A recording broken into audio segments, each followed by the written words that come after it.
साथियों नमस्कार। आंजनेय क्लासेस में आपका स्वागत है। आज का टॉपिक है सालबाई की संधि 1782। 17 मई 1782 को मराठा साम्राज्य और ब्रिटिश ईस्ट इंडिया कंपनी के प्रतिनिधियों द्वारा प्रथम आंग्ल मराठा युद्ध, जो कि 1775 से 1782 तक चला, और सालबाई की संधि 1782 के साथ इसका समापन हुआ। इसे समाप्त करने के लिए लंबी बातचीत के बाद महादजी सिंधिया ने पेशवा तथा अंग्रेजों के मध्य सालबाई की संधि करवा दी। इसकी शर्तें निम्नलिखित थीं। पहली, कंपनी ने सॉल्सेट और भरूच पर नियंत्रण बनाए रखा। सॉल्सेट और भरूच पर, और थाना दुर्ग भी अंग्रेजों को मिला।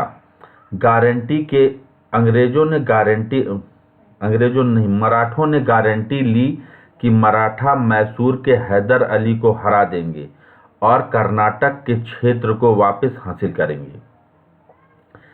दूसरा पॉइंट है, मराठों ने यह भी गारंटी दी कि फ्रांसीसी अपने क्षेत्रों पर बस्तियां स्थापित करने से प्रतिबंधित होंगे। मतलब मराठों ने यह गारंटी दी कि फ्रांसीसियों को मराठा क्षेत्रों पर बस्तियां स्थापित करने नहीं दी जाएगी। तीसरा पॉइंट है, बदले में अंग्रेजों ने अपने शागिर्द रघुनाथ राव को पेंशन देने पर सहमत जताई और माधवराव द्वितीय को मराठा साम्राज्य के पेशवा के रूप में स्वीकार किया। रघुनाथ राव को 3.5 लाख रुपए वार्षिक पेंशन देने पर सहमति जताई गई थी और माधवराव द्वितीय को मराठा साम्राज्य का पेशवा के रूप में स्वीकार किया गया। अंग्रेजों ने जमुना नदी के पश्चिम में महादजी सिंधिया के क्षेत्रीय दावों को भी मान्यता दी और पुरंदर की संधि के बाद, पुरंदर की संधि कब हुई थी? 1776 में। पुरंदर की संधि के बाद अंग्रेजों द्वारा कब्जा किए गए सभी क्षेत्रों को मराठों को वापस दे दिया गया। सालबाई की संधि के परिणाम स्वरूप 1802 में द्वितीय आंग्ल मराठा युद्ध छिड़ने तक, द्वितीय आंग्ल मराठा युद्ध कब शुरू हुआ? 1803 से 1805 तक चला। मराठा साम्राज्य और ब्रिटिश ईस्ट इंडिया कंपनी के बीच लगभग 20 वर्षों तक शांति का दौर चला। David Anderson east India company की ओर से सालबाई की संधि का समापन करवाने में अहम भूमिका इन्होंने निभाई। इस संधि से अंग्रेजों ने अपने को भारतीय शक्ति की सामूहिक विरोध से बचा लिया। अंग्रेजों ने अपने आप को भारतीय शक्ति की सामूहिक विरोध से बचा लिया तथा भारतीय शक्ति को विभाजित करने में सफलता प्राप्त कर ली। 13 मार्च 1802 को नाना फडणवीस की पूना में मृत्यु हो गई। पूना में ब्रिटिश रेजिडेंट एक हुआ करता था, कर्नल पामर। उसने भविष्यवाणी की। उसके साथ मराठा सरकार का सारा सयानापन और संयम चला गया। किसने भविष्यवाणी की थी? पूना के ब्रिटिश रेजिडेंट कर्नल पामर ने। महादजी सिंधिया इस युग का सबसे प्रमुख मराठा सरदार था। ब्रिटिश सरकार ने सालबाई की संधि में उसे एक स्वतंत्र राजा स्वीकार किया। इस नए पद का उपयोग उसने उत्तरी भारत में अपना अधिकार बढ़ाने और सुदृढ़ करने में किया। उसने युद्ध के पुराने मराठों के तरीकों को छोड़ दिया। अपनी सेना में कुछ राजपूत और मुसलमान भी रखने लगा। उसने यूरोपीय वैज्ञानिक तरीकों का प्रयोग किया और अपने सेना के संगठन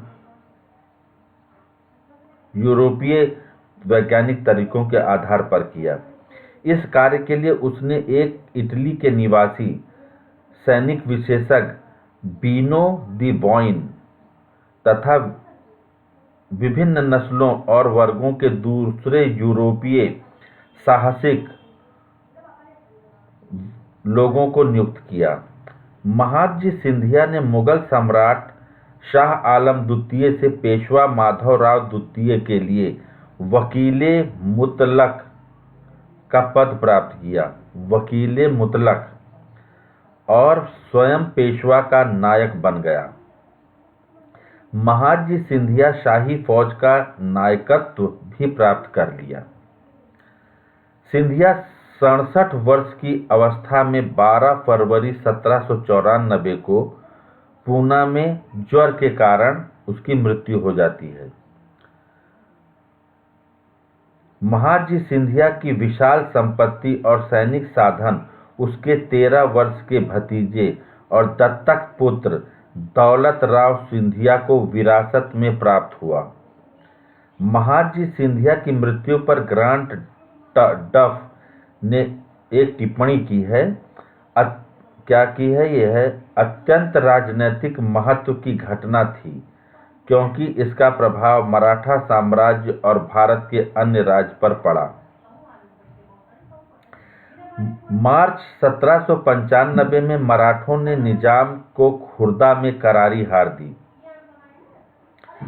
इससे उनकी प्रतिष्ठा में वृद्धि हुई, परंतु नौजवान पेशवा माधवराव नारायण ने नाना के मनमाने शासन से तंग आकर 25 अक्टूबर 1795 को आत्महत्या कर ली। किसने आत्महत्या कर ली?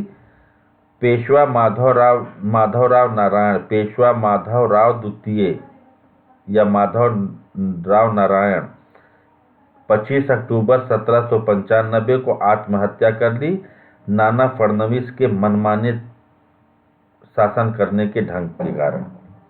अगला पेशवा राघोबा का पुत्र बाजीराव द्वितीय बना।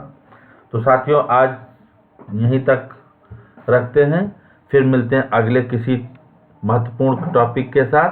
तब तक के लिए धन्यवाद।